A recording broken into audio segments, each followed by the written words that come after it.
Number 2، وقف کی تشکیل، وقف کے کریشن کرنے کے لیے پریکٹسنگ مسلمان کا ہونا شرط، یہ شرط لگا دی گئی ہے جو کہ غلط ہے ہمارے نزدیک۔ نمبر 3، وقف کے کریشن کرنے میں، وقف کی تشکیل میں دفعہ 3A2 اس کے باعث وراثت کے حقوق کو ختم کر دیا گیا ہے۔ نمبر 4، دفعہ 3C کا اضافہ جس کے مطابق کلکٹر یا کوئی متعین آفیسر یہ فیصلہ کرے گا کہ کوئی جائیداد حکومت کی ہے یا وقف کی ہے۔ نمبر 5، دفعہ 3C2 اس کے تحت میں یہ شرط کہ جب تک کہ آفیسر فیصلہ نہ دے اسے حکومت کی جائیداد تصور کیا جائے گا، وہ گورنمنٹ پراپرٹی رہے گی جب تک کہ ڈیسیژن نہیں ہو جائے۔ نمبر 5، لمیٹیشن کے قانون سے وقف جائیداد مستثنی تھی، اس کو ہٹا دیا گیا ہے، تو اس سے وقف کا تحفظ ہمیشہ کے لیے ختم ہو جائے گا۔ یعنی 12 سال سے زیادہ جن وقف جائیدادوں پر قبضہ ہے پورے ہندوستان میں، ان سب کے مالک جو قابل ہیں وہی ہو جائیں گے۔ نمبر 7، دفعہ 104 کا خاتمہ جو کہ وقف جائیداد کے استعمال کے مقصد سے متعلق ہے۔ یہ تمام معاملات بہت ہی سنگین ہیں جو کہ 2024 کے ترمیمی بل کے ذریعے اٹھائے گئے ہیں اور ان سے وقف پورا نظام ہی تبدیل ہو گیا۔ جے پی میں ان اہم نتائج کے حامل معاملات اور افیئرس پر کوئی غور نہیں کیا گیا، بلکہ بعض معاملات کو جے پی سی نے اور زیادہ بگاڑ دیا ہے۔ مثال کے طور پر دفعہ 3C2 میں کلکٹر کے بجائے متعین افسر جو سرکار نومینیٹ کرے گی کسی بھی آفیسر کو، وہ اس کے فیصلے پر نربھر کرے گا کہ فیصلہ کیا ہوتا ہے۔ یہ اور زیادہ بگڑ گیا ہے جو کہ صورتحال کو مزید ابتر کر دے گا۔ اعتراض کلکٹر کے کردار کو بنا، کلکٹر کے کریکٹر کو بنا اعتراض نہیں ہے، ہمیں اعتراض اس بات کے اوپر ہے کہ وقف کرنے ایک متعین آفیسر کی شمولیت کے اوپر جو کہ زیادہ تر معاملات میں حکومت کے حق میں ہی فیصلے دے گا۔ جے پی سی نے وقف بائی یوزر، وقف برائے استعمال اور لمیٹیشن کے بارے میں جو تجاویز پیش کی ہیں ان کے مطابق آئندہ اس پر عمل ہوگا، یہ ہمارے لیے بہت ہی خطرناک ہے۔ اس سے وقف کے تحفظ میں کوئی مثبت نتیجہ برآمد نہیں ہوگا کیونکہ ہر ترمیم پر عمل آئندہ ہی ہوتا ہے، لہذا یہ تجویز جو ہے بے معنی ہے۔ یہ کہنا کہ اب اس پر جو وقف بائی یوزر آئندہ اس پر یہ قانون لاگو ہوگا، قانون جب بھی بنتا ہے تو آنے والے وقت ہی میں لاگو ہوتا ہے، تو یہ کہنا بالکل بے معنی ہے ایک طریقے سے۔ جے پی سی کی جانب سے ترمیم کی دوسری مثال یہ ہے کہ اب وقف کی تشکیل یا وقف کا کریشن صرف باعمل پریکٹسنگ مسلمان ہی کر سکتا ہے۔ یہ میرے خیال میں ہمارے مذہب میں، ہمارے دینی امور میں بالکل براہ راست مداخلت ہے۔ یہ ان کو طے کرنے کا کیا حق حاصل ہے کہ کون پریکٹسنگ مسلم ہے؟ وہ کیسے طے کرے گی گورنمنٹ میں کہ وہ پریکٹسنگ مسلمان ہے یا نہیں ہے؟ اس کا کون سا پیمانہ ہے حکومت کے پاس میں؟ اور پیمانہ ہو بھی جائے تو اس کو کیا حق حاصل ہے یہ کہنے کا؟ جے پی سی نے یہ بھی اضافہ کیا کہ واقف کو ظاہر کرنا ہوگا کہ وہ اسلام پر کاربند ہے۔ جے پی سی نے اس شرط کو بدتر بنا دیا ہے۔ اصل اعتراض یہ تھا کہ واقف کے مسلمان ہونے کی شرط سے مسائل پیدا ہوں گے، لہذا اس شرط کو حذف کر دینا چاہیے۔ ایک اور مثال یہ ہے کہ دفعہ 32A2 میں ترمیم کی گئی ہے جس کے مطابق وقف علی الاولاد کی تشکیل کے باعث ورثاء کے حقوق وراثت میں ختم ہو جائیں گے۔ ایک طریقے سے اعتراض اس دفعہ پر تھا کہ اب سے جے پی سی نے یہ اضافہ کر دیا ہے کہ قانونی حقوق کے مالک کسی شخص کے قانونی حقوق سے اس عمل سے متاثر نہیں ہوں گے۔ ان مثالوں سے یہ بات واضح ہو جاتی ہے کہ وقف ترمیمی بل سے جو نظام جرم برہم ہوا ہے اس پر موجودہ وقف قوانین کی روشنی میں نظر ثانی ہونی چاہیے، یہ ہمارا مطالبہ ہے۔ جے پی سی نے ان امور سے کوئی سروکار نہیں رکھا ہے اور شرائط بجنسی برقرار ہے، بلکہ جیسا کہ ہم نے آپ سے کہا کہ جو ان کی امینڈمنٹ آئے ہیں جو انہوں نے اپروو کیے ہیں اس سے زیادہ معاملہ کمپلیکیٹڈ ہو گیا ہے۔ ہمارا احساس ہے کہ جے پی سی محض ایک فریب ہے اور ایک دھوکہ ہے اور یہ مسلم دشمنی کی بنیاد پر یہ بل لایا گیا ہے. مسلمانوں کو اکنامیکلی اور ریلیجیسلی ایک طریقے سے گویا کہ دور کرنے کے لیے اور ان کو ایک سائڈ لائن کرنے کے لیے یہ قانون لایا گیا ہے. جے پی سی نے ان امور سے کوئی سروکار نہیں رکھا. زیادہ تر دفعات اور شرائط ایجنسی برقرار ہے. ہمارا احساس ہے کہ جے پی سی محض ایک فریب کی بنیادی امور کی روشنی میں وقت قانون میں کی اصلاح ہونی چاہیے تھی اور ہمارے مذکورہ بالا معروضات میں سے کسی کو بھی پیش نظر نہیں رکھا گیا جو کہ ان کو رکھنا چاہیے تھا. یہ بات میں نے بہت مختصر انداز میں آپ سب حضرات کے سامنے پیش کی.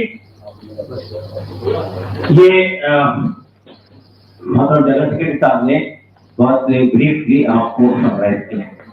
دیکھیے ہم لوگ بہت صاف طور پہ بات کہنا چاہتے ہیں کہ یہ بل جو پارلیمنٹ میں آج پیش کیا جا رہا ہے یہ ڈسکریمنیٹری ہے, یہ جو ہے کمنلی موٹیویٹڈ ہے اور یہ جو ہے مسلمانوں کے جو بنیادی حقوق ہیں دستور میں, کانسٹیٹیوشن میں, سمویدھان میں, اس سے محروم کرنے کی کوشش ہے. یہ بل بی جے پی کے کمنل ایجنڈے کے مطابق ہے اور اس پر جے پی سی کے جو حوالے کیا گیا تھا جو اعتراضات, جو آپتیاں پارلیمنٹ میں بل پیش کر کر جتائی گئی تھی اس کو ایڈریس کرنے کے لیے اسے جے پی سی کے حوالے کیا گیا تھا. جے پی سی نے 5-6 مہینے تک اس پر بات کی. ہم نے 5 کروڑ ای میل بھیجے اور اس کو ریجیکٹ کیا. ہم نے دلی میں, پٹنہ میں اور وجے میں بہت بڑے بڑے دھرنے کیے. ہم نے چندر بابو نائیڈو سے ملاقات کی, ہم نے نتیش کمار جی سے ملاقات کی, ہم نے جے پی سی کے تمام لوگوں سے ملاقات کی. ہم نے جے پی سی کے اندر جا کر اپنی بات رکھی اور تفصیل سے بتایا ان کو کہ ہماری آپتی کیا ہے. ہمیں امید تھی کہ جے پی سی جو ہے ان چیزوں کو ایڈریس کرے. افسوس کی بات یہ ہے کہ جو جے پی سی میں اپوزیشن کے ممبرز تھے ان کی باتوں کو بھی مانا نہیں گیا اور جن حالات میں جے پی سی کو بل سونپا گیا تھا اس سے زیادہ سخت بنا کر لائے. چند باتیں ہم سمجھتے ہیں کہ صاف ہونی چاہیے, اس لیے کہ یہ بھرم پیدا کیا جا رہا ہے کہ وقف کی پراپرٹی دیش میں ریلوے سے اور ملٹری سے زیادہ ہے. یہ بالکل غلط بات ہے. دوسری بات یہ کہ یہ بات پیدا کی جا رہی ہے کہ جہاں وقف بورڈ ہاتھ رکھ دیتا ہے وہ پراپرٹی وقف کی ہو جاتی ہے. پھر اس کے اندر ایک پروویژن یہ پیدا کیا گیا ہے کہ اگر گورنمنٹ کا ایشو ہے, یعنی گورنمنٹ کو ایک سیکشن کے طور پر اس میں انٹروڈیوس کیا گیا ہے. سینٹرل گورنمنٹ بھی ہو سکتی ہے, اسٹیٹ گورنمنٹ بھی ہو سکتی ہے, میونسپل کارپوریشن بھی ہو سکتی ہے, سیمی آٹونومس باڈی بھی ہو سکتی ہے. اگر ان کا کوئی ڈسپیوٹ ہے تو وہ ڈسپیوٹ وقف بورڈ نہیں طے کرے گا بلکہ کلیکٹر یا ڈی ایم طے کرے گا. اب آپ نے یہ ڈی ایم کو ریپلیس کر کے ڈیزگنیٹڈ آفیسر کی بات کی. اٹ مینس گورنمنٹ کا آفیسر طے کرے گا. تو گورنمنٹ آفیسر ڈسپیوٹ کس کے ہاتھ میں طے کر گا, یہ بات اچھی طرح جانتے ہیں. ٹرائبونل کی حیثیت کو ختم کر دیا گیا اور یہ کہا گیا کہ اس کو یہ بھرم پیدا کیا جا رہا ہے کہ وقف کے اندر کوئی چیز جاتی ہے تو اس کو کہیں چیلنج نہیں کیا جاتا ہے. بالکل غلط بات ہے. ٹرائبونل کے فیصلے کو آپ ہائی کورٹ میں چیلنج کر سکتے ہیں, سپریم کورٹ میں چیلنج کر سکتے ہیں. پھر وقف بائی یوزر بہت سارے موجود ہیں. ہاں جی, اور ہمارے دیش کے اندر بہت سارے ٹرائبونل موجود ہیں. ٹرائبونل کوئی ایکسٹرا جوڈیشل پاور نہیں ہے اور ٹرائبونل کا بھی جو جج ہوتا ہے وہ ڈسٹرکٹ کورٹ کا سٹنگ یا ریٹائرڈ جج ہوتا ہے. تو اسی طرح سے وقف بورڈ کا جو کمپوزیشن ہے یا سینٹرل وقف پارٹی کا جو کمپوزیشن ہے اس کو بھی بری طرح سے متاثر کیا گیا. اس میں جو شرط تھی کہ جتنے لوگ بھی ممبر ہوں گے وہ مسلمان ہوں گے, وہ شرط ہٹا دی گئی. 2 کمپلسری نان مسلم ہوں گے, اس کے علاوہ باقی لوگ بھی نان مسلم ہو سکتے ہیں. سی او کے لیے جو شرط تھی کہ مسلمان نہیں, وہ شرط بھی ہٹا دی گئی. تو آپ دیکھیے کہ وقف بورڈ کو مینج کیا جا رہا ہے, سینٹرل وقف کونسل کو مینج کیا جا رہا ہے. وقف بائی یوزر کے سلسلے میں یہ بات آ رہی ہے اور خاص طور سے یہ جو ہماری سو کالڈ بی جے پی کے الائز ہیں وہ یہ کہہ رہے ہیں کہ ہم نے جو امینڈمنٹ موو کیے تھے وہ امینڈمنٹ گورنمنٹ ایکسپٹ کر لیے. What means amendment? یہ کہا جا رہا ہے وقف بائی یوزر میں یہ بات گورنمنٹ نے تسلیم کر لی ہے کہ اب تک جو پراپرٹی وقف بائی یوزر کے طور پر استعمال ہوتی تھی وہ ایز اٹ از رہے گی, البتہ آئندہ وقف بائی یوزر کا اطلاق نہیں ہوگا. لیکن اس میں ایک کلوز یہ جوڑ دیا گیا کہ اگر کوئی پراپرٹی ڈسپیوٹڈ ہے تو وقف بائی یوزر اس پہ لاگو نہیں ہوگا. تو ڈسپیوٹڈ پراپرٹی تو بہت ساری ہے جو گورنمنٹ نے کنٹرول کر رکھی ہے, جس کو ڈسپیوٹڈ بنا دیا گیا ہے. اس کا فیصلہ اب ٹریبونل سے نہیں ہوگا, اس کا فیصلہ کلیکٹر کرے گا.